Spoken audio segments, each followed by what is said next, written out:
tightening the petition process may make it too hard for some Missourians to petition to change the Constitution, while Republicans defending it say that they're only trying to legitimize the process. Emily, the pond is down at the bottom of this hill. Police have blocked it off so we can't get too much closer. Darnell Gray's house is that way, about a half mile. Police told me they had divers in the pond this weekend, but they're draining it because they want to make sure they didn't miss anything. Nash has seen 3 head coaches in her 4 years. The alleged academic fraud occurred, and the investigation started under Coach Aaron Earlywine.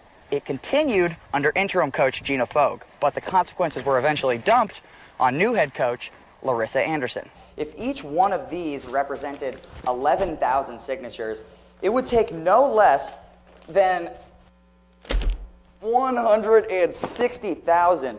And while Quaid can agree this might be an inconvenience, she doesn't really think it's a big enough problem to be solved through an amendment. While troopers only gave tickets to drivers with other violations as well, people in Portland still say troopers are focusing on the wrong thing. Residents also say tickets won't fix this problem. That spot floods almost every single year, multiple times. Residents in Portland are thankful Highway 94 is open again. Well, historically, the troopers that work that area are aware that people drive around the barricades. Troopers report pulling over 5 to 6 drivers for using the Katy Trail as an alternate route. Well, it's a state park. Katy Trail's a state park, and it's made for bicycle or pedestrian traffic. It's not made for vehicles, and it's a violation. It sounds like they're sitting down there a lot this year. And it seems like they could be doing other things, maybe? Holzhauser also thinks that some work could be done to the roadway to prevent it from flooding again in the future. That one corner, if they would just raise it a little bit. This is the problem area of Highway 94 that Holzhauser was talking about. See how the water creeps up right against the roadway? She thinks it's going to keep flooding unless someone raises it. My kids live in Iowa. Tons of snow is melting, and they said they're going to start releasing tons of water this weekend. It's going to flood again. White says any decision to raise the highway is up to MoDOT. Good day. Larry Linthicum has been coaching his daughter Micah her whole life. I know folks told me that you become a better coach the day you become a parent. Working on fundamentals just in our little elementary school gym after school. They've got some funny memories over the years. I remember one winter specifically, the snow was super deep. We went out there and brought the snow shovel out there, and we worked on post moves for like 30 minutes or something, but it was, yeah, I still remember that because it was so cold. I don't know whether she'd say that was a positive experience or not, but it's probably memorable because I'm thinking that it was cold. While he doesn't officially coach her anymore. No shot. He waved it off. Waved it off. She's turned into quite the competitor, and this year she's surrounded by playmakers. The Jefferson City Lady Jays have dropped only 1 game in her final year and advanced to the Class 5 Final Four this weekend. While you can always find Larry in the stands at Jefferson City rooting for Micah as a dad, sometimes he's watching her through a very different lens. Oh my, you might hurt me. So who likes recess? Me!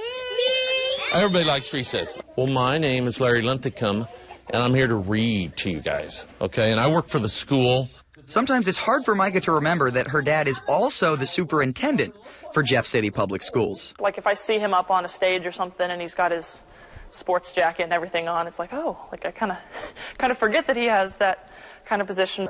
Larry doesn't think her friends ever forget, though, because they're always asking about snow days. That's something that I think her friends think that she's got an in, or, might get the early word on that. Their time together in K through 12 education is coming to an end. I think it'll definitely be bittersweet towards the end, but I think it'll just be so special just because he's been such a big influence just on my life, and not just as much basketball, but if anything more off the court. But he won't have to go far to watch her play at the next level, as she is following in his footsteps and playing at Mizzou. It's one of those things that, you dream of, and just because the great experiences that I had there, and so I'm just excited for her. As a superintendent or a Tiger, he's still always there as a dad. He's always still going to be my dad. In Jefferson City, Travis Breese, KOMU 8 Sports. We're looking at a ballot initiative that got more signatures than anything we've ever seen in the state of Missouri in every congressional district.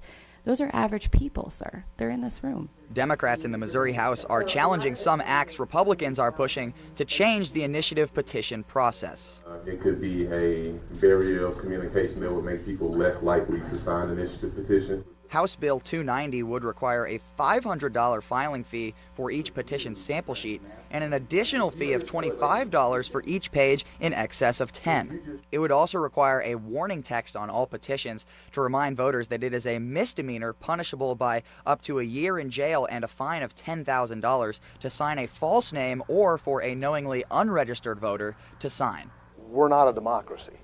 We're a republic. We elect these individuals in this room to represent us and to write laws for us and to come up, if they believe it's so needed, with amendments to the Constitution for the people to vote on. Ashcroft also says making the process harder is not his goal. But I also don't want to make it more difficult for people or unreasonable for people to get something on the ballot. Ashcroft is also worried about the high volume of petition signatures his office has to verify already. But House Democrats don't think that it is quite a problem yet. And I understand that's a nuisance. It's probably annoying for his office to have to go through that, but he couldn't give us any serious data that show that this is an actual problem. While they did just jump back in to the second round of the hearing, the committee chair's office says that they're confident they'll be able to get to everything tonight. Reporting live at the Capitol, Travis Breese, KOMU 8 News.